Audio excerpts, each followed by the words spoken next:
my God, my giant champagne attacked me. It's Just like, over. I'm just nowhere in the frame. Does everybody see this? This is my giant 2023 champagne. This is the best thing ever. Party City, everyone. I've gotten into Party City balloons. My holidays will never be the same. Watch out if you're celebrating anything with me, or if I'm your friend and I'm coming to your house for your birthday. I'm on a balloon kick. Wouldn't it be cool if it had a real cork? I mean, that would be like a anti-aircraft missile kind of a thing. I know, that'd be very dangerous. That would be tremendously dangerous. Oh my goodness, that was too exciting and so much fun. Chris, happy 2023. How are you doing so far this year? So far this year, I'm doing okay. I can't believe we're already, more than a week into this thing. It's yeah. It's already crazy. It's already the year is already in this country. It's already like, it's like there's not even a build up to craziness. It's just boom, it's crazy right out of the barrel. Straight out. What are you gonna do? What are you gonna do? What are you gonna do? I just don't know. I just don't know. It's just total craziness. I mean, we've just had a great time though. It seems like it's been forever since we've been online, and it kind of has been a long time. We had New Year's weekend, we had Christmas weekend, and then before that we had our December in-person open mic, which was such a blast. We had such great performers, great features. We had a little bit of holiday fun, and thank you so much to everyone who's been making those in-person open mics just such a great time. Please, if you are within commuting distance, even if you're within a little bit of a drive, like our friend Phil Lemos, try and make it out to one of the in-person open mics. We'd love to see you, give you a big old hug in person, have you sign up, and just have so much community fun. We've got our poets and our writer friends there, but we also have some local comedian friends. We have local musician friends there, and it's just a lovely time. But we've really missed being online too. We've missed our lovely online community, and we're so happy to be back. It doesn't feel good, Chris, to be back on the StreamYard. It's fantastic. I feel like it's like almost like I forgot how to do this, but here we are. And I'm in my little box. Right. And it's all is right with the world. It does feel right. Yep, we got great people reading tonight. And wonderful. It's gonna be fun. It's gonna be a blast. It was a little bit of a rough holiday, because I got the COVID. I finally got the COVID after 3 years. It was everybody in my house got the COVID. We were all, lying around, frowning, moaning, groaning, and sneezing, and coughing, and blowing our noses, and we're pretty much over it now.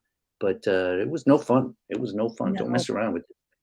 No. People, please, stay safe out there. Wear your masks when you think you're going to be a little too close to people, or if you're having a little sniffles. So many people are getting sick. I was actually sick with 2 small colds, one right before Christmas and one right after Christmas, and thank goodness it didn't, turn into anything else. But darn, that wasn't even that long of a time. And I was sick with a little, nasty little winter thing twice. It was crazy. Yeah. Well, this was like that times 100. It was like, I don't know. Did you get your tonsils taken out when you were little? I did, thank goodness. I was very, very, very sick all the time as a child until I got my tonsils and adenoids out. Thank God. It was that my throat has not hurt that much since I was 4 years old, and I had my tonsils out. I mean, it was like I kept telling people it's like I gargled with barbed wire. That's what it felt like. It was just like it hurt so bad. All right. Well, listen, people, get your boosters. Stay safe, stay well, take your vitamins. Oh, be good to yourself. It's a new year. We should always be taking good care of ourselves, but if it's a good time to start extra good habits to take extra good care of your health. I know I'm doing my best. That's right, that's right. That's right. Well, this is good for me in some ways. Well, Anyhow, it it's is 8 o'clock, doodle and it's time to officially welcome you to FUMFA 116, our first stream of the new year. This is our New Year open mic. We are so excited to welcome some wonderful folks who've been on the program before, who've been on the show before as features and in open mics, etc., and also two new guests that you haven't heard from before. So we are super excited to welcome back tonight Vale Larkin, a new reader, David Radovich. Excited to welcome back Dara Kalima, and welcoming for the first time Jane Van Buren Rogers, and then welcoming back Christine Calavas, and rounding out the night, finishing up with Phil Lemos. Well, and if you noticed on our little social media post, Phil Phil Lemos's image is a painting from Ecoevolution. So if you want to get in on all those in-person inside jokes, you got to come down. If you're outside of the commutable area, we're so sorry. We understand, but all the rest you got to come down. It's a good road trip, time. road trip. Road trip. Anyways, Chris, before we get into our reading tonight, what else do we have coming up real soon? Yeah, well, next week we'll be here next Sunday on the 15th for show number 117 with Kathy Essinger and Hemant Singh. It's going to be Payment fantastic. Sing. It's going to be amazing, and yeah, Hemant has like he's got that kind of eerie kind of image that he's putting out there. Yeah. He's kind of Very yeah. cool. So look for the posts there. Very moody, and then on Yes. the 20th we're back in person at Ecoevolution, and we've got a couple of musicians. Luke Molina, who played last time, was so fantastic, and Liz, who's been playing past couple times, are going to be features, and Suzanne Frischkorn's going to be reading some poems, and then we'll have all kinds of people signing up and doing all different kinds of things. The week after that, we're back here. In fact, our friend from tonight, David Radovich, will be reading, and then down the road, we've got our ace buddies, Midnight and Chance, are going to be here Woo! February. Vale, who's here tonight, is going to be here in February. And we've got all kinds of stuff planned for February, March, including in-person open mics. Our February in-person open mic will include our old buddy Tommy Hahn, Dr. Tommy Hahn. Dr. Tommy Hahn, hello. And SK Mar, as well as Amy C. Martin, who have both been features on the show. So excited to have them featuring in person. And our Ecoevolution friend, if you've been there in person, I'm sure you've met him, Chris, aka Leche Guy, and he'll be performing some music for us. It's going to be awesome. So keep following us. 24th of February. 24th. Yes, we're changing that date a little bit. And we still need signups for this winter spring online season. So please head over to Facebook or our link tree on Instagram and sign up. We want people for feature nights, for open mics, for theme nights. We especially need features. So if you have a book out there or a project that you're just finishing that you would love to share with the world, you'd love to have 25 minutes to share. We want to hear from you. So please do fill out our form that lets us know you're interested and kind of gives us the most important information. And we'd love to schedule you.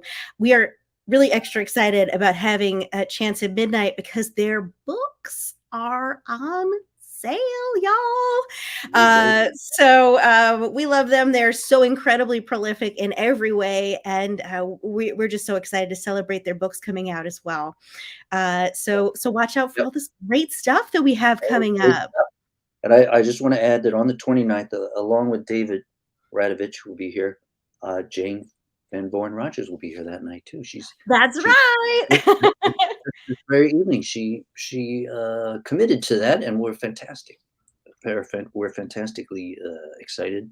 Super So excited. you'll get a little taste of their stuff tonight, and then on the 29th, come back, and you'll get even more.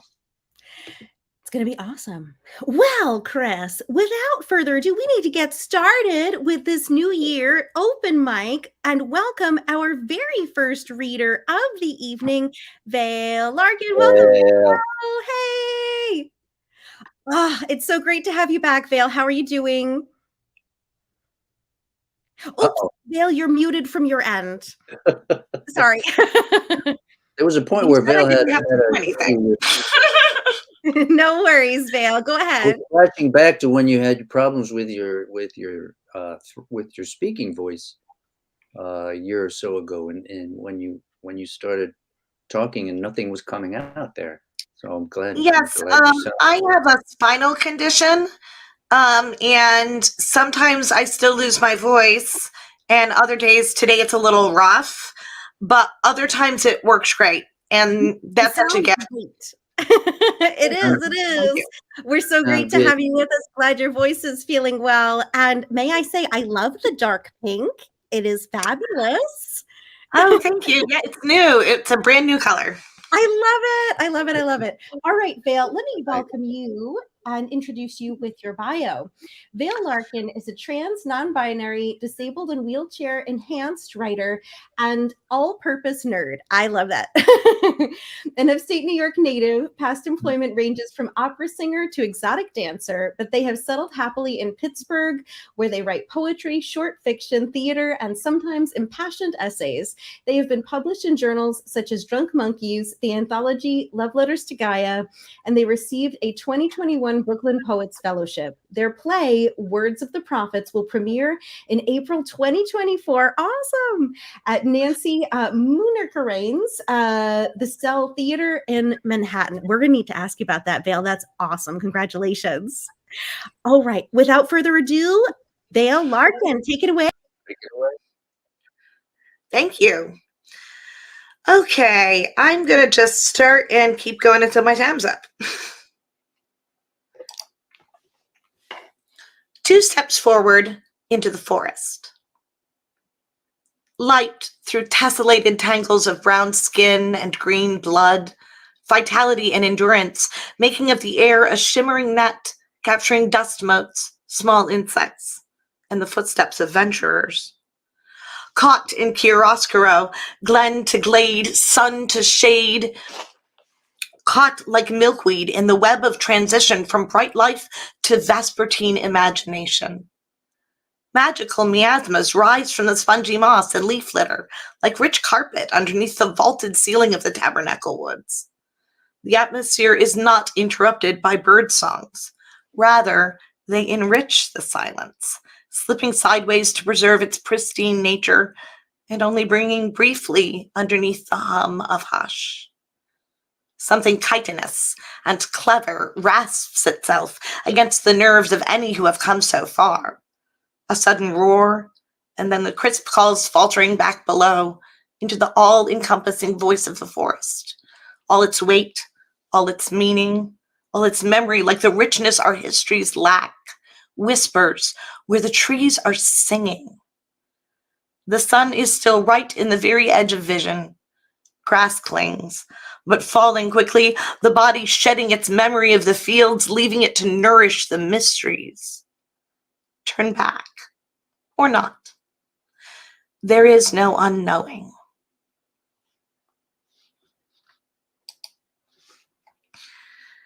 And next I'm going to do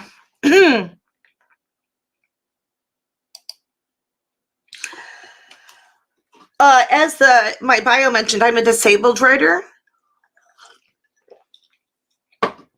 And right now I'm dealing with a progressive spinal condition that is, among other things, has caused me to lose a lot of function in my hands. And I, in the past couple of months, have stopped being able to handwrite, which is how I have always, my entire 45 years, generated writing. So to not be able to do it at all anymore has been incredibly frustrating. And this is kind of about that. Learning how to type poetry on a keyboard. My fingers press plastic. It rattles at my touch. Its rickety clicking is rhythmic, or would be, if I was the type for whom words flowed like liquid intensity. My words scatter the page, meanings denatured, and the story they tell is still a mystery to me as I watch them assemble, rank upon rank, their deliberate details like fractals in snow. I can't know what it feels like to dig through the soil with gloves on, because I, careless of earth or worm, never wore them, my hands lathered in leaf litter and the life litter of insects and birds. I begged for more lines to gather time with, to gather dirt and delicate life and carry them with me while I wrote odes to the forests, elegies from mayflies and wasps. This hospital bed has bars. I can't. Sorry. My hands are clean of everything, sterile, soaped, and scrubbed to save me from nature. I am writing, no, I am typing, and it is not the same as ink and nib on page, soaking in messages from something beyond me, spreading their words into every crevasse of my life, each frightful mirage, every nightmare. Now I watch my hands twist on their wrists like they have madness and minds of their own.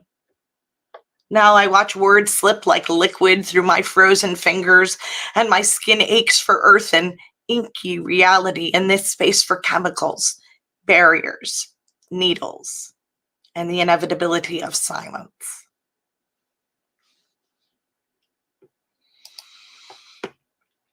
And I think I have time for one more. Yeah. This is called The Voices of the World. The clicks of the crickets out my door are louder than the music I am playing, but they syncopate the beat, lovingly laddering sound, like water surrounding me, and I sing for the wishes of old as I patter my hands and I tap fingertips on my desk. This is magic. This is music, and the whoosh of a car up the hill, and the horn sounding blends with the music, the crickets, my body in motion, my voice wavering, and the whine of electricity overhanging like high-flying wires through the cacophony, through the chaos, through every sound everywhere trembling together, the words emerging from the morass, hidden signals from my silent mind. I can hear voices in the noises of the world, and I listen,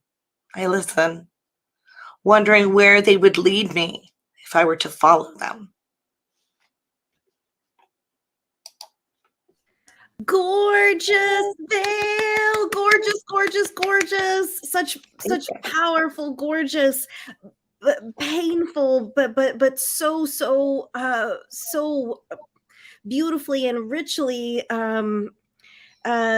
shared with us. Always, it's like you're such a powerhouse, and everything is so vivid, so vividly gorgeous and painful, and such a testament to like what we feel and what we see, and just awesome stuff as always, Vale. Thank you so much. Beautiful. Thank you. Beautiful. You know, I mean, that's heart-wrenching. The whole thing of, you know, not being able to use your hands to write to me sounds like it's like losing, you know, your sight or something like that. It's like such a powerful sensory experience to. I can't even I will imagine. tell you that I was hyperlexic as a child. I'm autistic, and I was hyperlexic, which means I read and wrote very, very early. Wow. And I have always had a weird relationship with handwriting because I was also dysgraphic, which meant that it took me years to have legible handwriting. Wow. But I was so obsessed with handwriting that I practiced and practiced on a daily basis for years until I had a good cursive hand. And it's still not, it still wasn't even like that good. It was just like neater than a lot of people's. That's incredible, Val. but my handwriting, I used to collect letters. If I saw someone's handwriting and I liked the way they shaped a letter, I would sometimes acquire it for myself. I And it was love always it. someone who was very influential in my life. So I have I had my mother's T's and my old advisor's M's and my first girlfriend's A's. That is And so my cool. handwriting was like my little journal to myself. That is so precious when that even your own handwriting was a collection of connections that you had. That is really cool, Vale. Well, we always love to get to spend time with you and hear your poetry.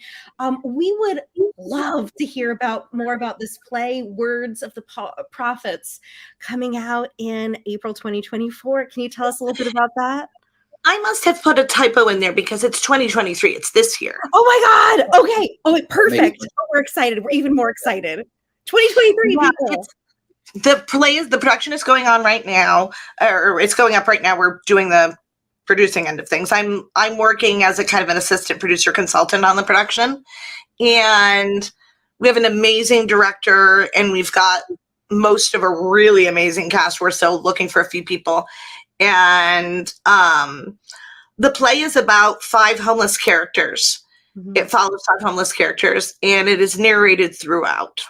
So cool. And I myself was homeless. The director and one of the producers have also experienced homelessness. Wow. So we are trying to make this a play where it's not just representation, it's representation by the people who our cast is. A lot of them have intersections in homelessness. We have intersections in disability and trans identity and queerness, mental illness, things like that. And we're trying to really match up those actors to those roles. That's Um, awesome. and we also have there are 2 roles for deaf actors that are all in ASL, and we're really excited about what's going to be happening with That's us. fantastic. And are we going to see some of this when you're on next month? Is that the plan? Yeah, I'm going to read a couple selections from what I thought. Woo! It's a series of monologues, so I thought I'd read 1 or 2 of them. That'll Fantastic. be so perfect, Vale. We are looking forward to that. Everybody save the date coming up very soon. Vale will have It will be live. The performances will be live streamed, so there will be tickets available to buy to live stream it. to watch online live streamed. Oh, Vale, we're extremely excited. Okay, we will share all that info with you, audience. Yeah, when you're on next month, we'll definitely get that info out there so people can. For sure. Thank you. Thank you. Thank you so much, Vale. Oh my gosh, what a way to kick things off this evening, Chris, right? I know. Vale. Oh, I know. so cool. I love her little koala bear. Oh, I know. Oh, the little koala bear is so cute, right? All right. Well, let's keep this evening going. We are super excited to welcome a new guest to the show, David Radovich. Welcome, David. Please. Thank you so much. I appreciate it. Oh, we're so thrilled to get to virtually meet you, and we're so excited to get to hear from you this evening. Chris, would you do the honors of sharing David's bio with us? It is an honor. David Radovich is a socially committed poet, playwright, and essayist. Among his poetry volumes are Slain Species, By the Way, Poems Over the Years, and Greatest Hits. Individual works have appeared widely in journals and anthologies. America Bound, an epic for our time, from 2007, narrates U.S. history from World War II to the present through the eyes of everyday Americans, while Canonicals investigates love's hours. Middle East's Metzah focuses on a troubled, enchanting part of our world. The Countries We Live In explores our inner and outer geographies. Magic Again, selected poems on Thomas Wolfe, co-edited with David Strange, appeared in 2016. His second narrative volume, America Abroad, an epic of discovery, is a lively, broad-hearted companion volume to America Bound. David's latest book is Under the Sun, also known as Unter der Sonne, or however you say that in German, which is a dual language volume showcasing his German poems. So cool. It's very interesting. Take it away, David. Take it away, David. Thank you so much. I thought I would start with a New Year's poem. And I don't know about you, but around the new year, I am typically filled with some degree of hope, but at the same time, our world is still full of a lot of concerning challenges. So this is in the new year. Ice is on the move, broken off and floating freely toward South Georgia Island, with a force to wipe out indigenous life and redirect our planet. Those of us far away see mostly waters rising, claiming sand and beach houses and boats of the wealthy along lapping shores, carving of life by the power of tides. So we arrive at another year. Uprisings, more ice in politics, love reduced to islands under siege. We move inward to protect ourselves, like nesting terns or astronauts in deepest space. This past year, I've been really, weighed down by the war in Ukraine, and as many people have. And my grandparents immigrated from what is now Belarus after World War One, and so it feels very much like a personal attack to me. My great grandmother was a freedom fighter in her 90s in World War II, so this feels rather immediate. I've written a series of poems about Ukraine. This is one of those that called "What I Would Like," and some of you may hear echoes of Dostoevsky in it. What I would like: to walk the streets of Moscow, perhaps dressed in a robe, perhaps in t-shirt and jeans and long warm coat, carrying a big cross with a face that spells, "Repent, God save us all," but saying nothing, just walking quietly with resolve.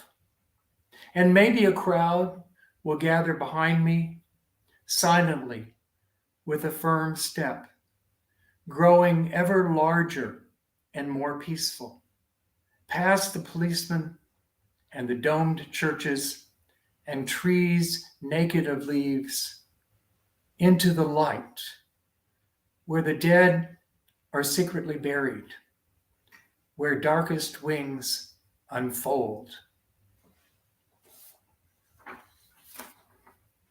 And I'll conclude with a kind of love poem. In 2019, my wife and I were in Rome together, and somehow we got separated. We were in this giant piazza, and we could not find each other. And we discovered that our cell phones don't work in Italy. So that the old remedy of calling each other did not work.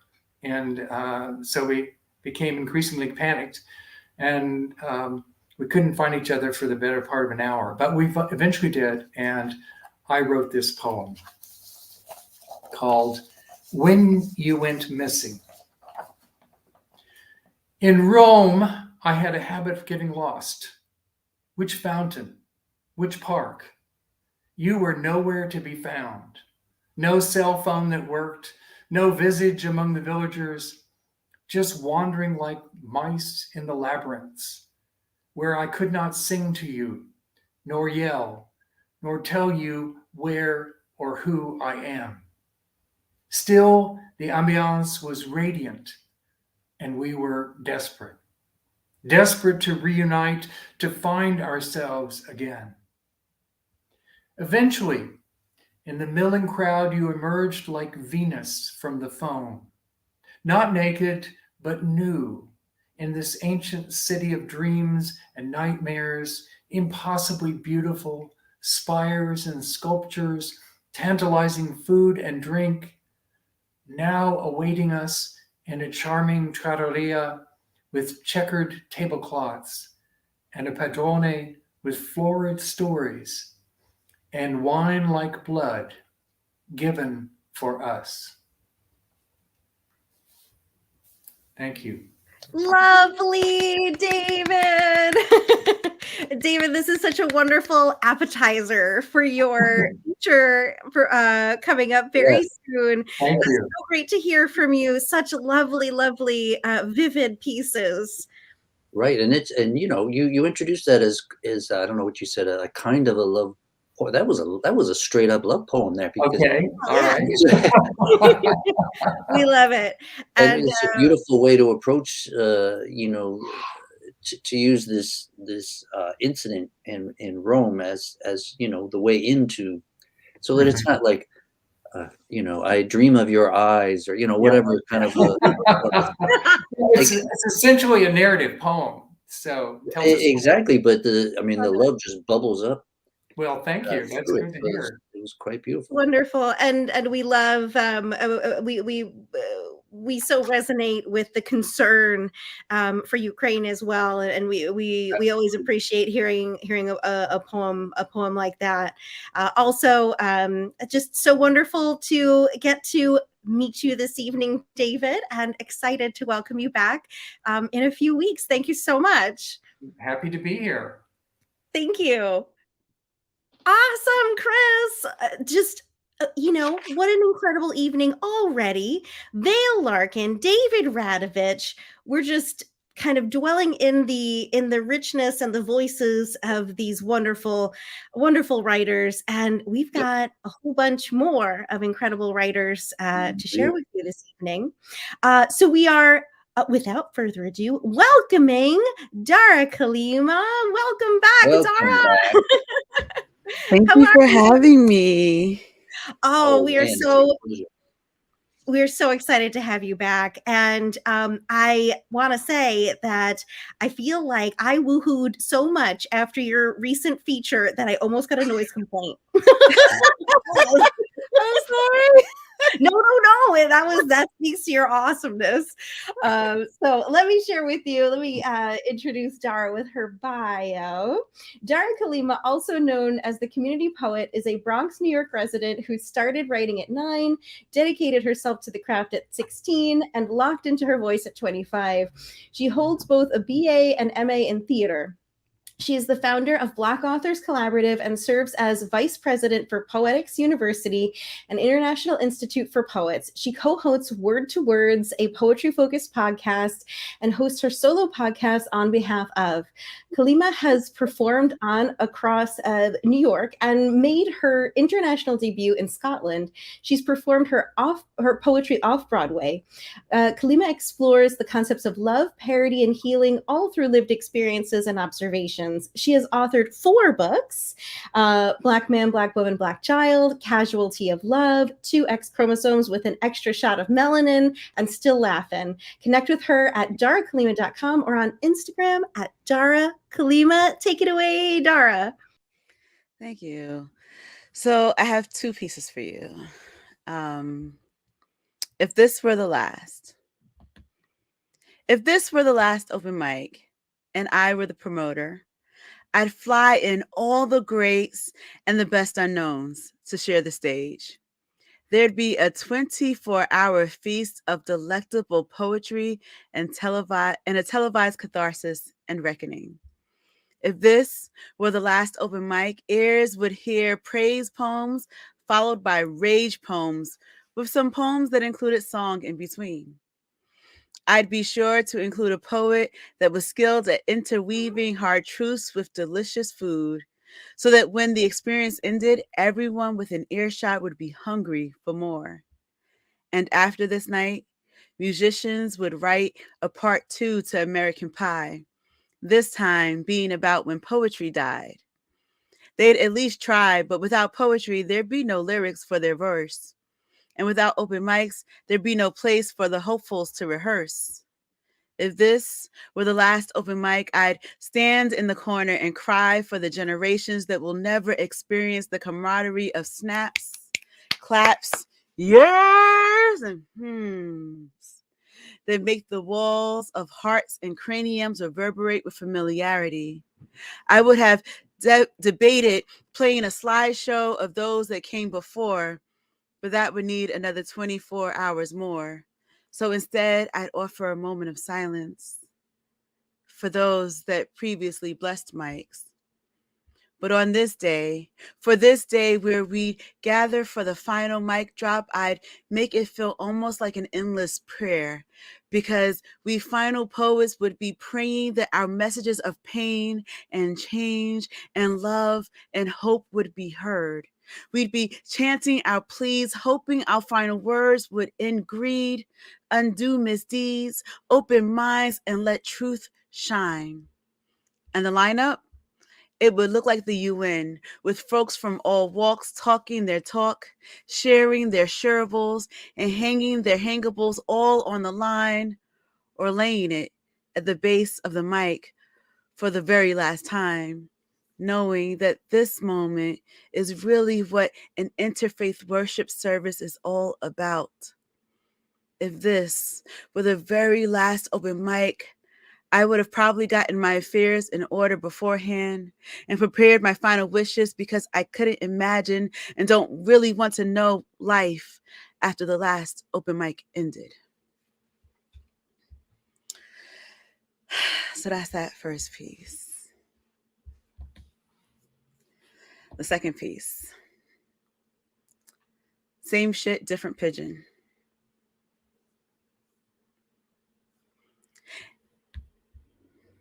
In high school, a pigeon shitted on me.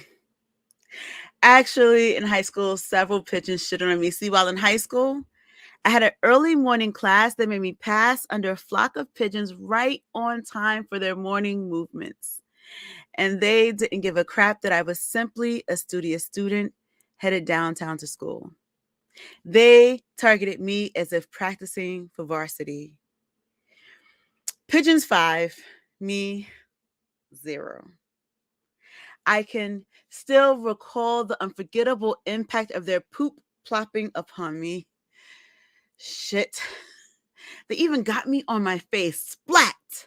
On my face.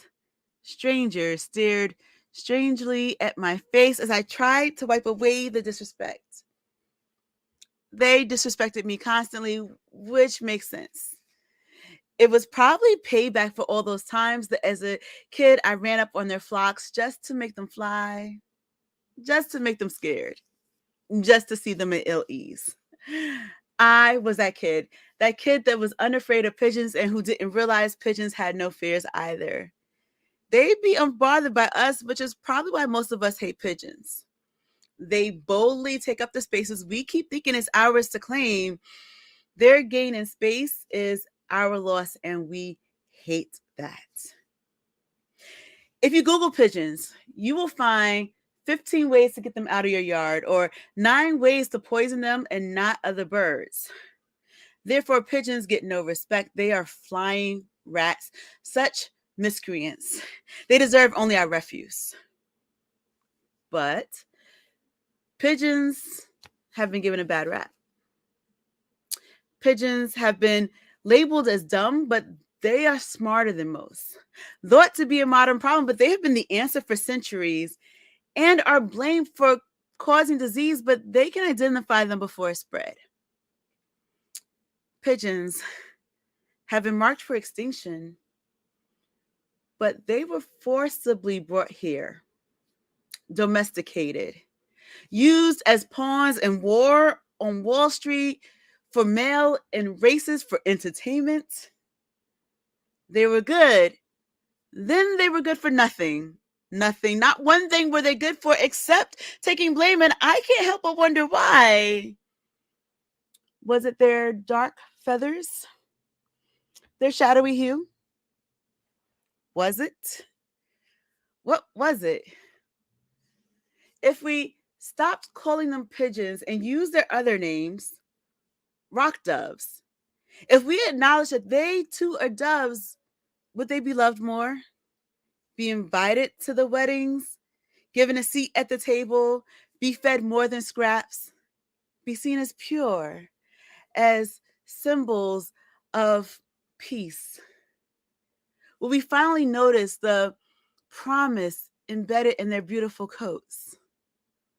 If we changed, if you changed, would they finally matter?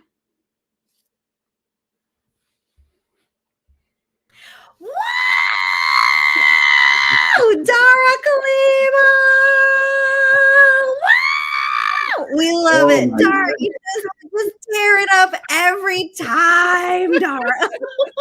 Just so, Laura, you so, got to add that. You have to add that oh, sound. You have to add that sound to your last open mic poem. I don't know. yes, I don't know if you can do it.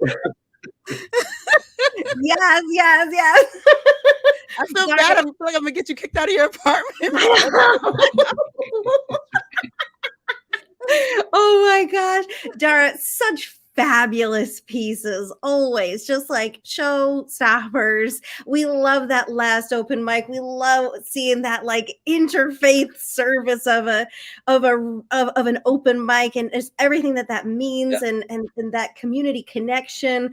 We love that. We just live for that, don't we? And just it was so beautifully captured in that poem, and then the poems, the pigeons, that poem was just incredible, so powerful, and also just so much fun. We just love it, and we love you, Dara. Dara, we forgot to. We need to ask you what is coming up for you this year, Dara, in 2023.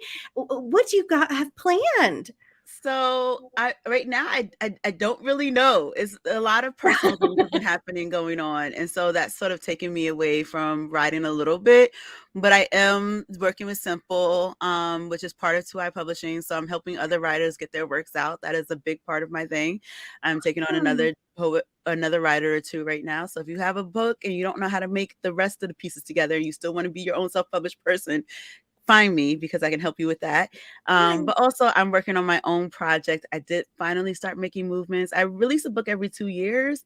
This is Nice. the year they got to come out, but it's going to be a little bit more of an uphill battle just because I have a lot of personal family stuff going on. But I'm working.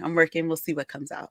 No That's pressure. amazing, Dara. No, I mean you're incredible, and Thank your you. work is going to be incredible as well. We're so excited for you, and thank you so much for joining us this Thank you evening. for having me. I love being here. Thank you. Oh, thank you. We're honored. Dara Kalima, we love it. I forgot to ask David what he has going on in 2023, Chris. Well, he's going to be back. He's going to be back. What I mean, David's one gonna thing he be? has going on, and he's going to be on here next month. So, or That's right. the end of this month, actually, and Yes. then he'll We'll fill we'll us in. we'll catch up. We'll catch up with David Oh and yeah, his we'll get him. 2023 plans then. We'll get I'm him. just so excited. Having such a great time this evening already. We love it. We love getting to spend time with you all, and hear from, just hear from our group of readers. So thank you so much, everyone who has read with us already. Vale, David, Dara. We are now very excited to welcome a FUMFA current FUMFA student, Jane Van Voren Rogers. Welcome. Hi, thank you so much, Katie and Chris, for having me. I'm so excited to be here. This is such a great opportunity, and everyone's doing such a wonderful job tonight. Man, I don't know how you can follow Dara. I don't think I'm going to make you squeal like that, Katie. Oh, no. You're going to be amazing, Jane. That was awesome, though. That was really awesome. So awesome. What an incredible roster we have this evening. And we're so excited to to have new guests like you, especially friends from our program.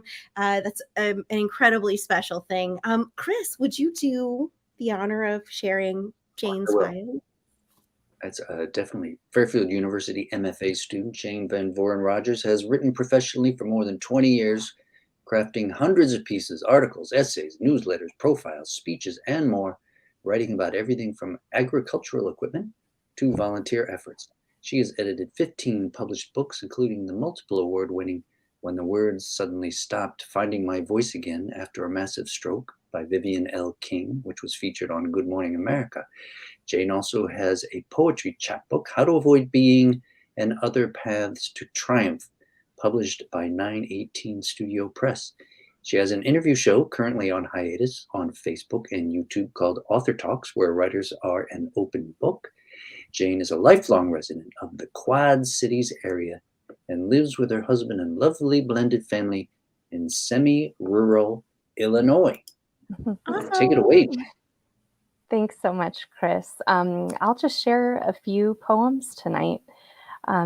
So let me start with When you're dead, everything becomes a relic. When you're dead, everything of yours becomes a relic. The papers in your wallet, your photos, your phone, your black fossil wallet itself. It's all evidence. It's all treasures, still rich with the scent of you and your life. A patchouli leather paper fest. Even all the little tchotchkes, the odds and ends, all seem to say something.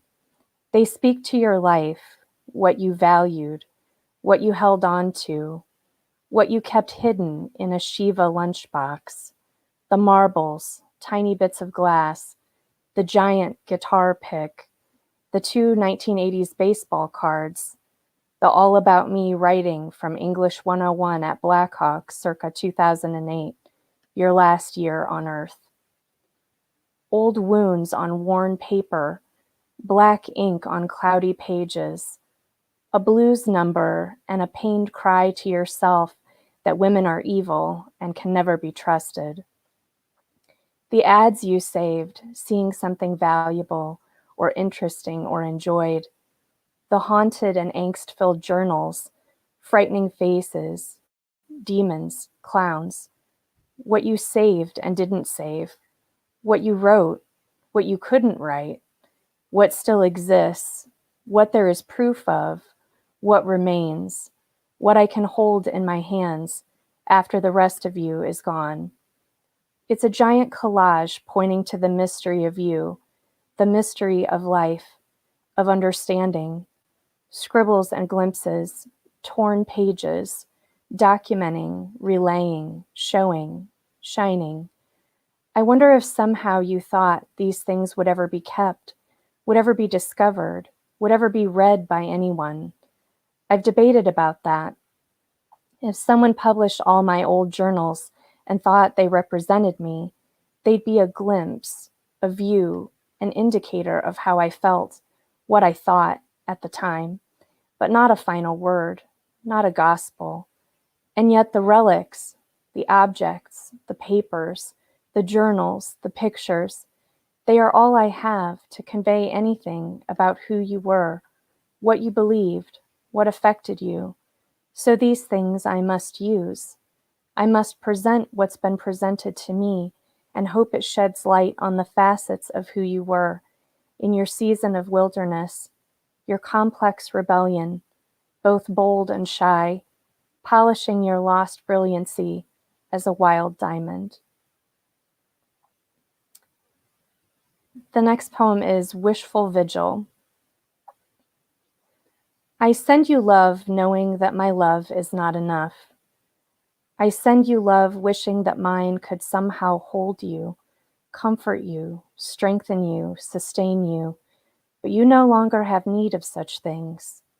You, part of the greatest love, a continual ocean of blessings, perpetual light, no longer needing the offering jars of fellow travelers, earthbound hippies, migrant souls. But I still want you to have this glowing vigil, this sea of candles, this adoration of masses. I want you to see the lights in all the tiny glass jars, the candles, both traditional and electric, the tapers, the tea lights, all of them lit for you, all of them pieces of you, honoring your memory, showing your impact, proving your life meant something, means something, is something, still significant, that you are more than ashes. How is it possible to love someone you didn't love when they were alive? I didn't love you when you were alive. I didn't love you when you were alive. I didn't love you as I could have, as I should have. I didn't love you when you were alive. Those words too great a truth, sharp and harsh, grinding, ground. You're not even in the ground. Your remains rest in ashes, in an urn, in a tan marble cell with a thin ledge, enough for a few pebbles, or crystals, or flowers, maybe a miniature figurine. But you're not there either. Are you in the air or the ether? Are you next to me, inside me, in my head, in my heart, in my soul. I didn't love you when you were alive, and part of me wonders if I must now, if I must love you as penitence, as penance, if I must miss you the rest of my life as repentance, if I must wonder about you and chase you, always chasing, always wanting, always craving closeness, and find you out, and find you, find who you were and what you would say, and hear what you think, and know for sure everything I can never know. You said I never hurt you, but I wonder if that's true, if that isn't you trying to spare my feelings. I didn't see you as you saw me when you saw me. I wasn't in the same place at the same time, but we were in the same place at the same time, briefly, 4 years in a snap. I send you joy not knowing where joy found you in life, or when, or even if it found you. But I am glad, I am joyous for having found you. Even in death, I'm glad. I still found you eventually. I send you peace, but you probably have all the peace you want wherever you are, like a cloak around your shoulders, like a shimmering aura of periwinkle, something you once demonstrated in a dream, tossing peace around as if it were nothing, as if it were easy, as if peace were a parlor trick. You, the one who signed your name with a smiley-faced heart that had devil horns and a halo.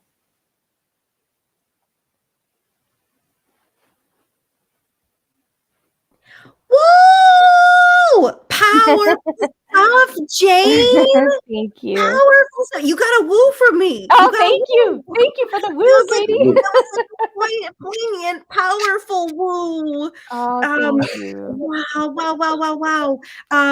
So many quotable moments in here. You are more than ashes, as if peace were a parlor trick. Just these powerful, poignant moments that you're capturing in these sort of interpersonal poems about sort of love and grief and memory. Really powerful Thank stuff. you. Thank you so very much. I really appreciate Absolutely. that a lot.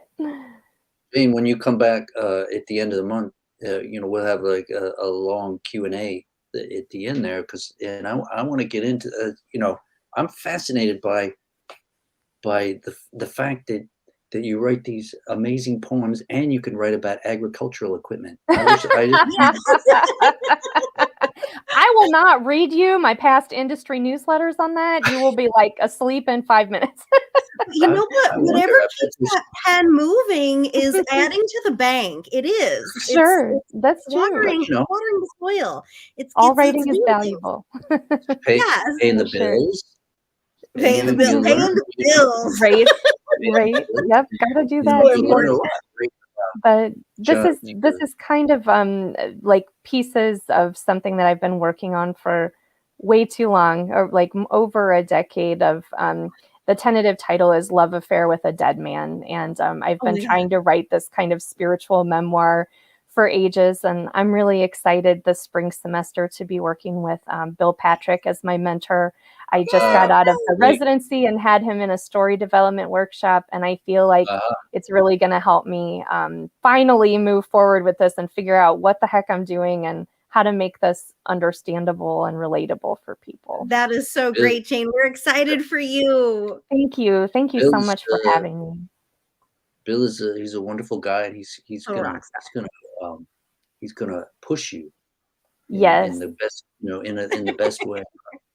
I think it's going to be a game changer for me, kind of being hesitant on this work. So I think it's really going to help me move forward. Oh, we're excited. Thank you so much. Enjoy that, and give Bill our love. Yeah, I definitely will.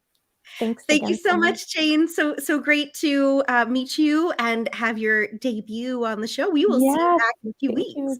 Thank you again, Chris and Katie. It was so great. Thank you. Awesome, Jane.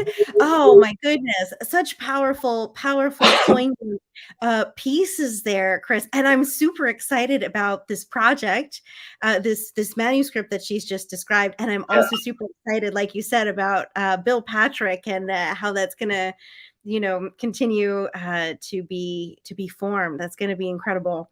Already really powerful stuff. Cool. Super cool. Jane Van Boren Rogers, Chris. Awesome. Well, Amazing. She'll be back, and she'll be back soon. yes, very soon. I believe with David Radovich. Yes. That's correct, on the 29th of Woo! January. Perfect. Well, we have two more incredible writers to welcome this evening. Up next is Christine Califas. Welcome back, There Christine. she is. It's great to be back. It's so great to have you. And I'd like to mention you were a feature on the show back in March, I believe, and you were with us in person at Ecoevolution not too long ago, and you were just incredibly awesome. And you got to come back. We need to have you back. Oh, I would love to come back. And actually, it's so funny because I was thinking just last week, I'm like, I need to get back down to Norwalk. And then I got Chris's email like, oh, and we need people for this weekend. I was like, okay. Perfect. We were on that same wavelength. I think my favorite moment of any performance I've ever done, which is a number at this point, is when your like shout out laugh after my poem, what it's like to be a donut. I think. Oh my God. Whenever I feel sad, I just have to replay that, and I'm so happy. That's the best, Christine. I love that. Thank you so much. That makes me so happy. That is what people don't get on this live stream, because when people are reading, we're off screen and you can't hear us. Is Katie's very live reaction sounds. Participatory stuff that she does, which is always a delight. Yes, indeed. Oh, you guys. Thank you. I'm really, really honored. That is so sweet. That is very much a part of who I am, and thrilled to hear that it is enjoyed. Well, thank you so much. Christine, let me share your bio with our audience. Are you going to read the donut poem today? No, not today. Anyways. Okay. All right. So, Christine, we pulled this bio from your feature reading. So there may be some updates that you have. So make sure to let us know. Okay. Blueprint for Daylight, Christine's memoir of infidelity, cancer, colicky twins, and the flood in her basement was excerpted in Connecticut's Emerging Writers. Selected by Mark Doty, her prose poem Horses was the winner of the Nightville Poetry Contest and nominated for a 2019 Pushcart Prize. Christine's essays have appeared in numerous literary magazines, most recently Long Reads and the 2021 Connecticut Literary Anthology.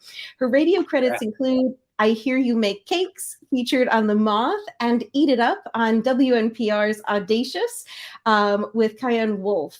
Christine teaches at Westport Writers Workshop, is the facilitator of the Quiet Corner chapter of the Connecticut Poetry Society, and just finished writing her first novel. Well, she sounds awesome. She does sound awesome. Take it away, Christine. We're so excited to hear from you. Oh, thank you guys so much. So I had planned to not wear my glasses. I'll see if I can handle this. I printed it on super big font, so I wouldn't have to, but it's dark in here. So what I'm reading tonight is I wrote it as a poem, but as these things often happen, it decided it wanted to be something else. And it's a piece of flash nonfiction. Which coincidentally, I also happen to be teaching a class starting Tuesday with Westport Writers Workshop on flash nonfiction. So it's just synergy that it kind of worked out this way. It was not planned. I wish I could be that swift, but I'm not. So this piece is called Dahlias, and I'll just get into it. On the nightstand, an empty whiskey glass keeps company with the ashy remains of a candle. Last night's hurricane killed the power. Splayed across the wrinkled sheets, Sylvia Plath's Ariel lie on top of Virginia Woolf's Mrs. Dalloway. For ticked-off feminist writers like me, reading Woolf and Plath is required, especially Plath. It's one of those unspoken literary rules I picked up in graduate school, where knowledgeable people walked the Vermont landscape, quoting modernist novelists and confessional poets like ancient prophets. My Bible study is garbage. Rip a teenage girl out of Connecticut and transplant her in Virginia, flooding her congregationalism with Methodism. Who knows what will come up? At church in the South, I just tried to sing pretty. When that didn't work, I left the sanctuary for the nursery, spending sermons with drooling babies so their parents could take a stab at salvation. Eventually, an opposite eve, I fled to the garden. Scattering sheets and books, I fly downstairs, dog at my heels, and whip open the back door. The morning sky is a bright, clear blue. Dahlias require full sun.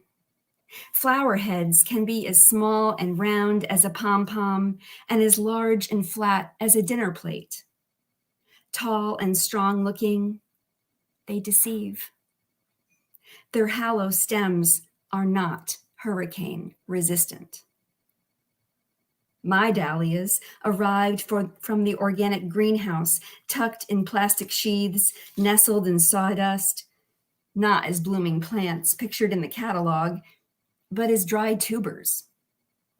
6 plants cost $105.98, money I should have used to buy gasoline for the generator. Surrounded by storm-tossed branches sinking bare toes in the dirt, I cup a wet buttercream blossom the size of a saucer with one hand, and with the other steal a brick from the bed's edge, using it as a wedge, a half-baked support for the dahlia's battered stem. Initially, I planted them upside down, mistaking tubers for flower pods, stems for roots. Something made me dig the directions out of the trash. The unearthed stems in the late spring sun were like me that first summer in Virginia, diving on a dare into the deep end of the community pool, rising to the surface, enlightened, having seen the bottom with my eyes instead of only feeling it with my feet. My dog's ears perk up. Coming around the corner is the thundering grab and dump of the weekly garbage truck. Glancing down at my legs, I realize it isn't only shoes I've forgotten, but also pants. Some things are not so easy to forget. I once contemplated the pressure of a bread knife on my wrist. More than once, I've considered veering into oncoming traffic. Relief from my storms, touchable. Some of my depressions are noticeable. The one on my forehead took root after running in front of a metal swing set when I was 4. The carriage swing, loaded with neighborhood kids, was transformed from a bucket of bolts into a Bugatti.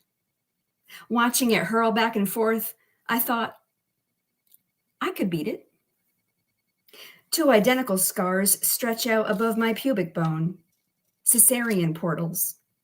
Under my right armpit, the spot the surgeon dug for disease-sodden lymph nodes. Across my right breast, a furrow. Other depressions, friends I wore out and discarded, chemo-scarred veins that escape needles, a closed business, a miscarriage, stay hidden. My ghosts. I am still attached to the idea that I can embrace depression, that I can cradle it as tenderly as a baby, a breast, a book, a scar, or a fluffy dog. My English Springer is named Virginia Woolf. When I call her, I call myself to the surface. Watch me use an oven. Watch me swim in a river. Watch me write. I escape death if my dog's tail is wagging. If there is a tennis ball in her soft mouth, I can beat it.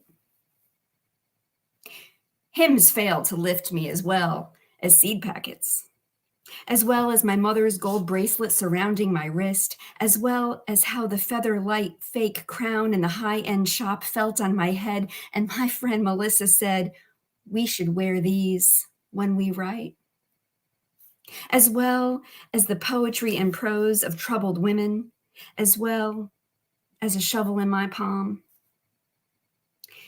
It is said that the color blue and its association with tears has existed since antiquity. Whenever he was sad, Zeus would make it rain. Plath died in winter, Wolf at the very beginning of spring. I chose dahlias because they are available in every color except blue. I live too far north to let them overwinter in the ground. Come October, I'll dig them up like I am the demigod of gardening. Dust off the dirt, wrap my dahlias in tissue, safe and dry in paper bag sarcophagi, sleeping until spring. Thank you.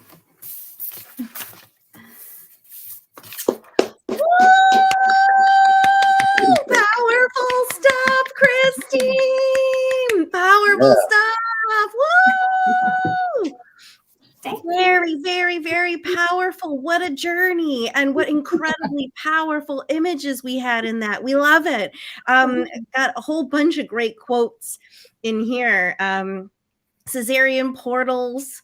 I'm still attached to the idea I can embrace depression. Just really incredible images. Oh, and like the planting the bulbs upside down. I would do that. Yes, this is the story of my life. I do everything upside down. But it's so powerful, and I love how you bring it back to Plath and Wolf at the end. It really, really, we go on a whole journey of kind of seeing these different moments and developing the feelings and the depth that's there. Just really awesome, Christy. An awesome long poem. We love long poems. So this is part of a collection that I'm calling Narcissus for Dinner. And I am currently shopping this collection. So if anybody has anything for me, let me know. Let Christine know, people. Thank you guys so much. It's such a pleasure always to be part of this group. It's just so phenomenal. I'm in awe of everyone and of you too. So thank you so much. Oh, it is our pleasure, Christine. And we hope you can make it out to the January 20th in-person open mic as well. Share some more pieces maybe from that collection. But also, what is coming up for you in 2023? Well, some cool stuff. So I'll take my glasses off since I don't have to read now and people can see my eyes a little better. I as many of you know who are writers and are submitting your work, how often terribly dehumanizing the process can be, and how, you know, it's just part of being in the arena. You know, you put yourself out there and, you know, you take the arrows that come and rejection. Yeah, exactly. You just get really good at dodging and you build up your armor. And part of my process for dealing with that, because I have a novel that I'm sending a third draft to my agent by March 1st. Nice. I've got that poetry collection, and I've got a memoir that I need to send out by a week from today to a contest. Yeah, right? So no pressure. But at the same time, I feel very strongly that capitalism is a massive problem. Yes. So what I did was I created something called Get Lit Barbie, which is an invitational zine about Barbie. And I invited a bunch of people that I just love and respect their work. And that's coming out Cool. Coincidentally, with when the Barbie movie comes out. Oh my God, Christine, we're excited. You need to tell us more about this. Send us some stuff. This is so cool. Yeah, it's going to be great. I wrote a Barbie poem, and then I thought, how can I get other people that I love to write something about this, because Barbie is an archetype. And even if you didn't play with her growing up, you knew what she was, who you she had was. Feelings about it. Yeah, exactly. And I wanted to give an opportunity for people to create something. And I'm doing it the old school 90s zine way, which is printing it myself and stapling it. And we're going to make a PDF available to anybody who wants it for free download. It's like no proprietary ownership. So I'm really excited. It. Yeah. Very, very, very cool, Christine. We're so excited for all this great stuff you've got coming out. And we'll be on the lookout for all those great things. Thank you so much, Christine. Thank you. Thank you, Christine. Awesome. Christine Califas. So cool, Chris. I know. Everybody's got, so much stuff going on. It's very impressive, So much great stuff. It's hard. It's hard. It's hard to be a writer. It's really hard to be a writer. And people just, they're just out there doing their thing. They are. And, it doesn't always pay, it mostly, the writing just, it doesn't really pay those bills. No, it doesn't. But we are so thankful for all of our incredible mentors, friends, guests this evening for making the work happen, putting it out there, sharing it with us. We have this just incredible richness of expression, of experience, of craft. And we love all of you. And you always have an audience here. You have a venue here with us online and in person as well. If you can make it out to Norwalk, Connecticut, we will always support you, and we're just so excited about all the great stuff you're doing. So keep it up, everyone. And thank you to our audience for enjoying everything and for being here with us. We wouldn't be able to do this without all of you. Speaking of incredible writers, we are not done, people. Especially talking about online and in person, as Christine has joined us both online and in person. We have one of our FUMFA alum rock stars with us tonight, who has been with us online and in person. We are so excited to welcome back Phil Lemos. Phil, welcome, Phil. Welcome back, Phil. How are you doing this evening? Doing okay. How about yourself? Very, very good. It's so good to see you, Phil. And we love that you put the ecoevolution painting up as your photo for our social media. Y'all, you need to get into these inside jokes. It's too funny. Too funny. We love it so much. Phil, I also have... Yeah. Go ahead, Chris. Sorry. No, I said it was an amazing likeness. It was Phil saluting with the flag behind him. Phil, I'm actually super excited because I'm not very much of a sports person, but I know that you are. And my parents have recently gotten very, very into watching football. So I feel like they will have an even greater connection to your incredible novel, which we need an update. We need an update about the novel, Phil. But after you're reading, Chris, yes. Would you do the honor of sharing Phil's bio? I'm going to read Phil's brief bio. Phil's been on a number of times, and he needs to update his bio. We need you to update your bio. You have a lot more credits, Phil. We need to get those creds in here. Teaching creds. I'll just try to update it. I'll try to update it. So Phil Lemos still has too many MFA. When he's not teaching freshman comp or creative writing, he's lugging pallets around in retail purgatory or writing about all the crazy jobs he's had as an adult. And we love hearing about those crazy jobs. And I'm hoping that Phil puts those together into some kind of, compilation of, Phil Lemos's jobs. I would. A bunch of people are asking him, and including us, when he's going to finish the revisions on his novel in progress, and maybe we'll get an update on that later. So, Phil, what do you got for us tonight? Let's hear it. Thank you. I am actually going to read some creative nonfiction today about one of those jobs. Um, this is pretty short. So I should be able to bang through this pretty quickly, but just to give you a little bit of context, this is an essay I wrote about my first ever job out of college, which was as the crime reporter for a small daily newspaper in Dover, New Hampshire called Foster's Daily Democrat. So I worked there for 3 years out of undergrad, and I had a boss whose name was Rod, and he was an absolute tyrant. And he was probably the most verbally abusive boss I've ever had. I did learn a lot from him, but I probably could have learned a lot from him in a kinder, more gentler way. And this is actually the end of the essay, and I am actually I have left quite this like several years have passed, and I find out that he is retiring. So this is a little bit about that. What you need to know, like the title of this essay is Kissing the Monkey, because we had this tradition at Foster's where there was this old, probably had been around since the paper was founded in the 1800s, but it was like an old coconut, and somebody somewhere along the line in the history of this newspaper had carved the face of a monkey in this coconut.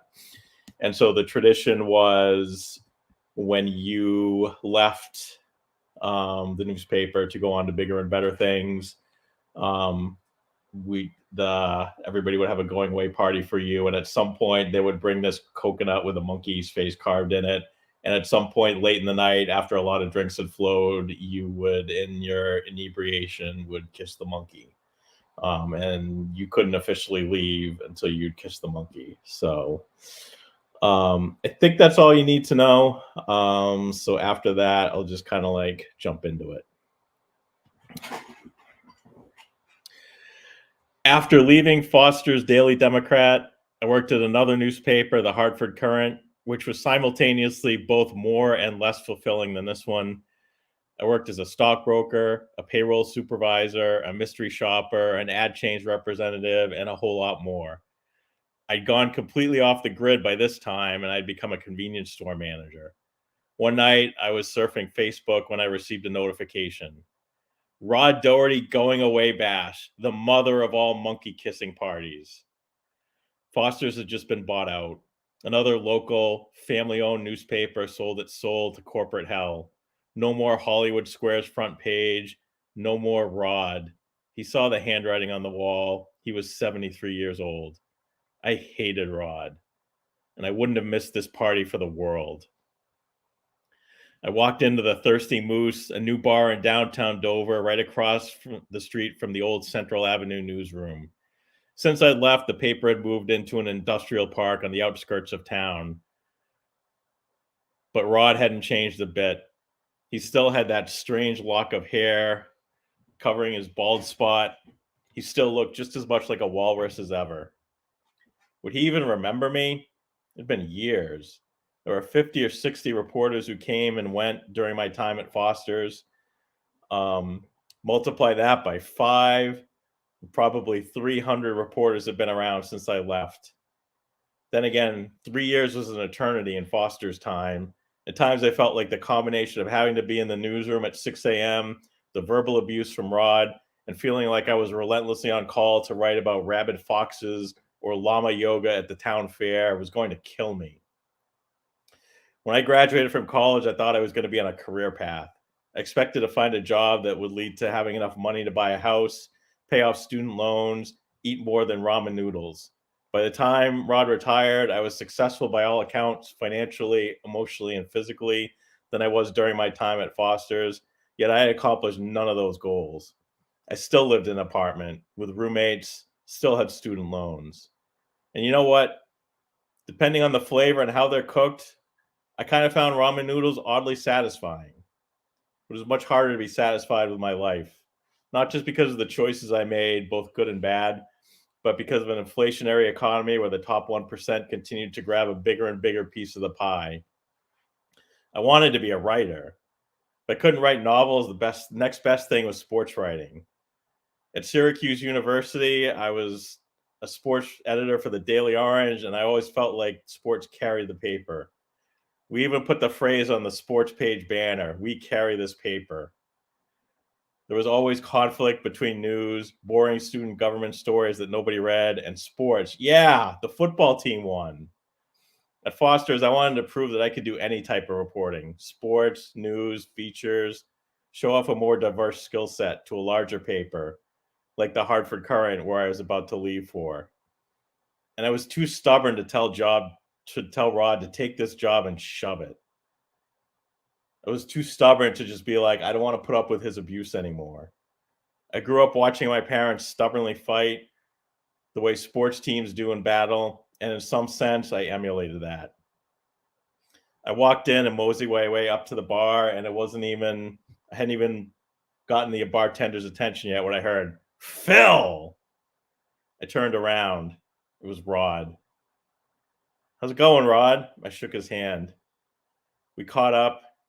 I told him about how I managed a convenience store now. I was kind of embarrassed about that because that doesn't seem like the career path you would start working for a small daily paper to do, although it paid more. As much as I hated Rod, he retired doing what he loved. He sure didn't act like he loved it. The way he stalked the newsroom domain, all red-faced and abusive and screaming at everybody for like, do we even have a cops reporter? I thought there was one on the payroll. But I remember my informational interview with him, and he told me how he worked for the high school and college papers, how all his childhood friends knew he was destined to be in the newspaper business, how he couldn't imagine doing anything else. This was his passion, and he got to live it. As for me, I didn't know what my passion was yet. I had the beginnings of a novel that I kind of liked, and at no time did I find I had time to work on it. I mentioned my dream of being a novelist to Rod. "Really?" he asked. "Yeah. Also, I've turned into you. I work with a bunch of lazy convenience store employees who don't want to do any work. I come in on Monday morning and the beverage cooler isn't stocked. And then I'm like, do we even have a cooler guy? I heard there's one on the payroll." Rod laughed. And I kind of chuckled too. But it really wasn't that funny. Rod taught me a lot of discipline. He made me a better reporter, made me a better writer. He taught me a relentless work ethic. But he was also an asshole. And as a boss, I became an asshole too. I glasshoused my share of employees since my Foster days, told them that their job, that they weren't doing enough, and just told them that, you know what, you need to do better, and not in the nicest way. I'd watch myself berate people who, yeah, needed to try harder, but they still deserved to be treated better, and I needed to be better. It was something that seeing Rod again after all those years made me painfully aware of. I drank a few beers and talked to him some more. And then at the end of the night, I watched Rod kiss that monkey. And I was like, it's time for me to be better. Thank you. Phil Levels! Wow! Oh my God, that was hilarious and so poignant. Phil, you always manage to do it. Like, I'm laughing hysterical over here.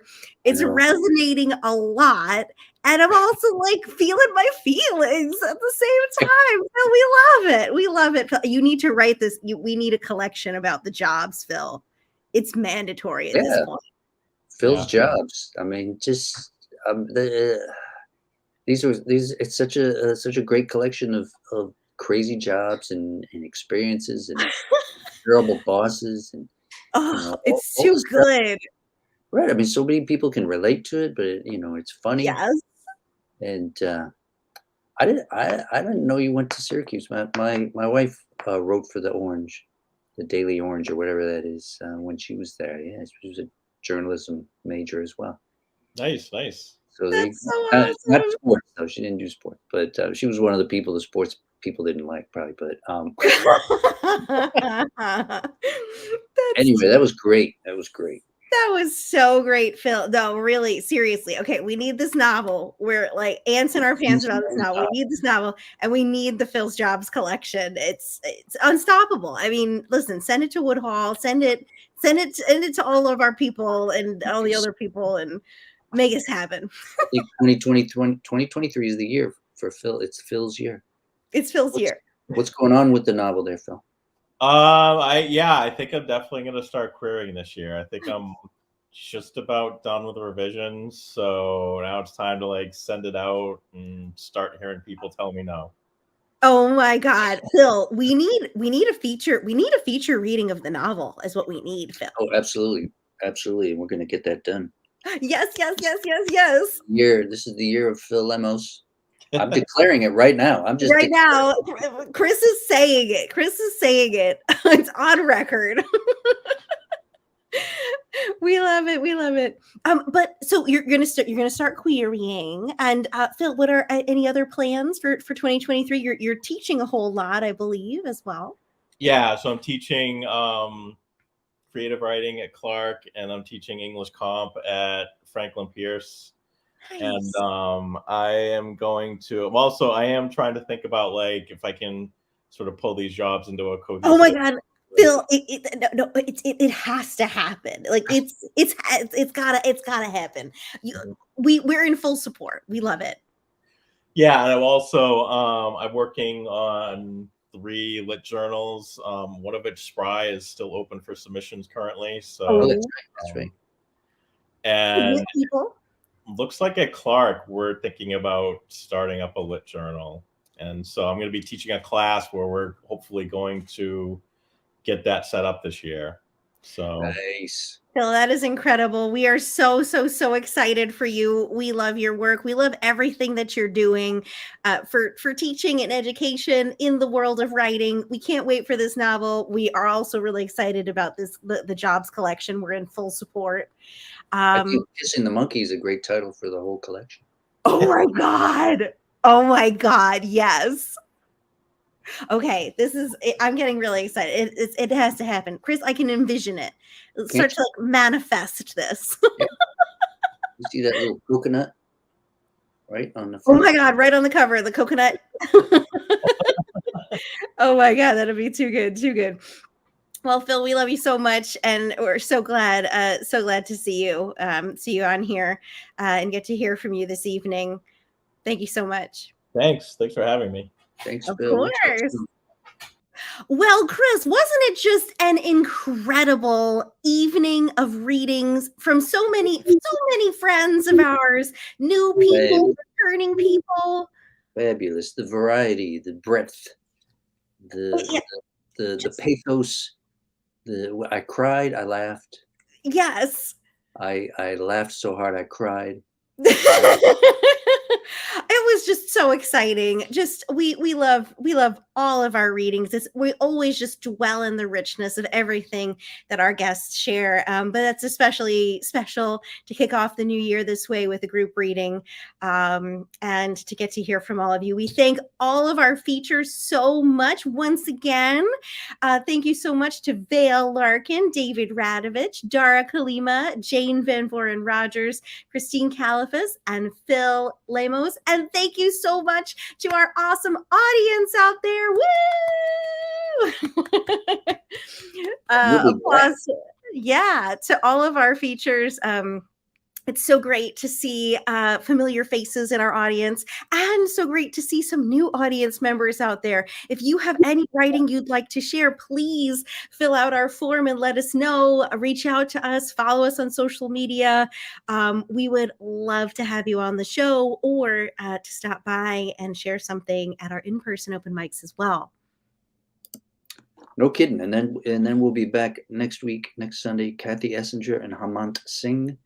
And the week after that, we're doing our Friday open mic in person, Ecoevolution, and that's the 20th, starting at 7:00 in South Norwalk.